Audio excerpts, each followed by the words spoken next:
Hey everyone, welcome back to the channel. Thanks for tuning in for another episode. I've gotten a lot of video suggestions recently for me to detail what the difference is between the core tackle hover rig and the core tackle tush, otherwise known as the ultimate swim bait head. There are two major differences in these baits when I look at them. We developed them for two completely different techniques. But the reality is there is some overlap as well. And I think that's where there has been a little bit of confusion potentially, and probably lack in error on our part at Core Tackle in terms of really showing you the differences between these baits. But at the same time, having said that, I love the fact that people are using these in so many different manners because they are very versatile hooks. So I want to walk you through kind of what the main differences are between these two, what the baits I like to use on each are, and where like the main difference is in terms of techniques because there is a lot of confusion out there. I've seen a lot of rigging videos, which I absolutely love.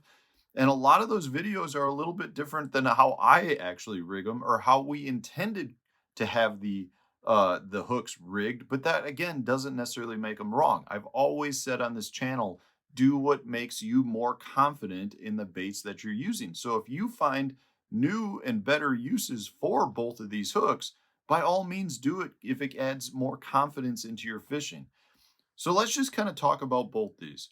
So the hover rig was really first started to be used for what's called hover strolling. Hover strolling is very light nail weights to be inserted into the head of a plastic bait with a 90-degree jig hook to be inserted slightly behind the head of the plastic that you're using. So in this case, I have inserted a hover rig into this Shad Impact by Kitech. Now, this is the non-weedless version. We have both weedless and non-weedless.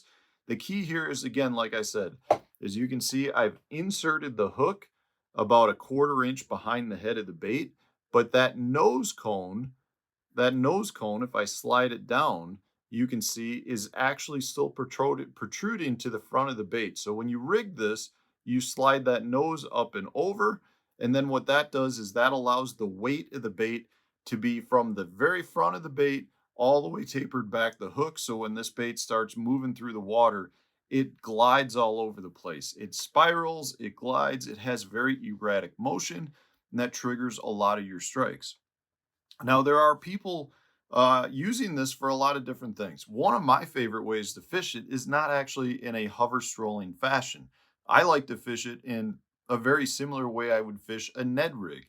I throw it out, I let it kind of fall on slack line to the bottom. It's gliding, moving all over the place. And then when it hits the bottom, I give the rod little pops. And because of the 90-degree hook being set back from the head of the worm, when you give that rod tip a pop, the bait doesn't come vertical. It actually scoots along the bottom. Looks very, very natural when that happens, generates a ton of strikes for me. The other way that most people use it is for hover strolling. Hover strolling is where you're fishing more for suspended fish or you're fishing your bait suspended in the water column. Doesn't have to be deep water. You could be suspending your bait 4 feet down over 8 feet if you want. But the idea is you throw it out with the real light weights that are in these. Your bait will kind of dart all around as you slowly retrieve it, twitching your rod tip, and that bait's just kind of swimming very naturally through the water column. Now, from a bait standpoint, I really like your straight tail minnow type imitating baits. This is the Kitech Shad Impact, one of my absolute favorites. I really like the Bass Tricks Flash Tricks. I really like the Bass Tricks Live Tricks. I love the Rhythm Wag by Jackal. It's got a split tail. Let's see if we can get it to separate. It's got a little split tail on it. I like your fluke style baits. I love the 4 1/4 inch Berkeley Max Scent Flatworm.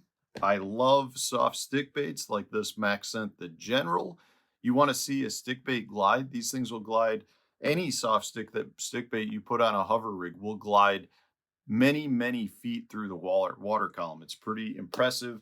And then one of my absolute favorites, and one you might not think about, is actually a creature hog. A lot of your beaver style baits work really well because they got these big flat areas and the baits just glide through the water column. And again, if you're fishing it over rocks, you let it go to the bottom, give little twitches, and it scoots around just like a crayfish.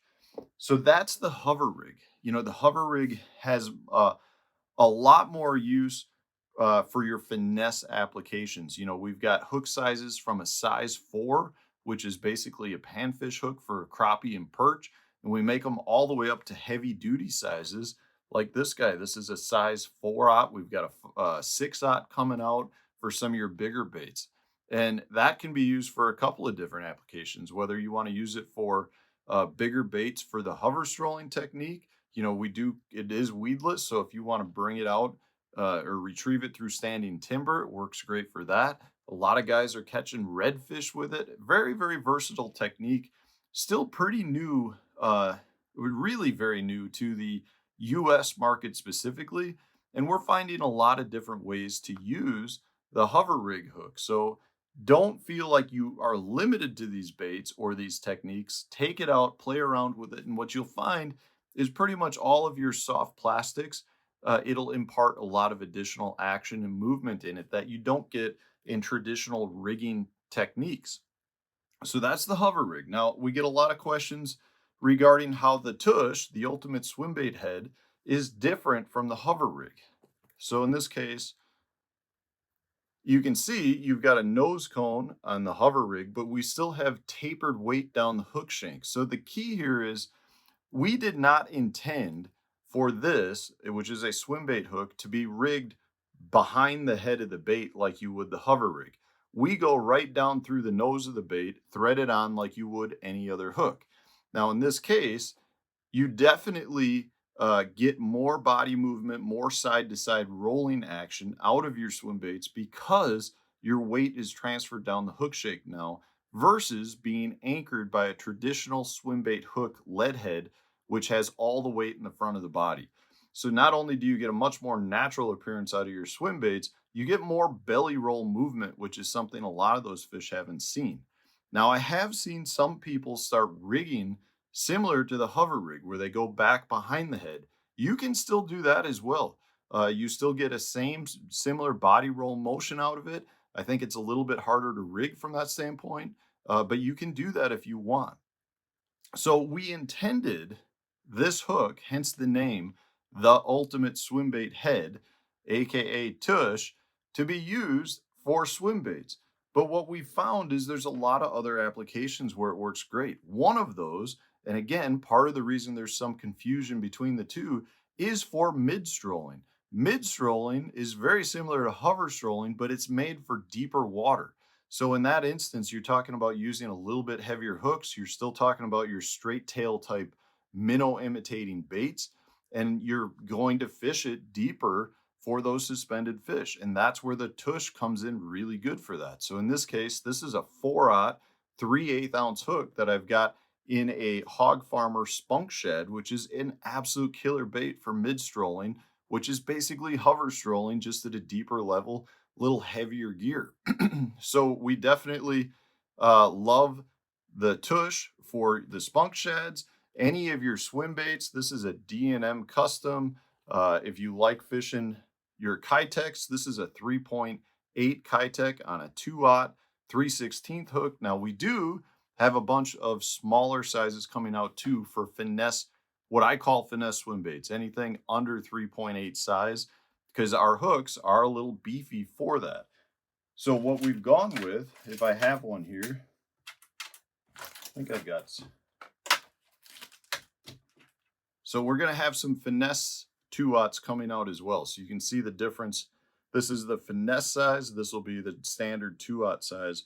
You know, we really like the beefier hook so we could throw it on bigger tackle, but we recognize that the hook is too big for some of your smaller 2.8, 3.3 size swim baits. So we definitely still love to have the TUSH though in those small swim baits, but you can throw all of the normal sizes from about a 3.8 size up. Your Bass Tricks hollow bellies, there's a hair, any of your hollow bellies is really good for the TUSH because it slides right in. The cavity is hollow, hence the name hollow belly swim bait, and you can slide that whole weight right up in the middle. But those are the main differences. Now, keep in mind, there are some similarities. Like I said, the fact that your weight is an internally, that the weight is spread down the hook shank and meant to be internally rigged inside of your plastics creates a lot of similar motions, creates a lot of similar characteristics. So I definitely understand why there is some confusion regarding the two and how they're different. The other thing I'll say with the tush too is you can use it as a tube jig head. It works great for that too.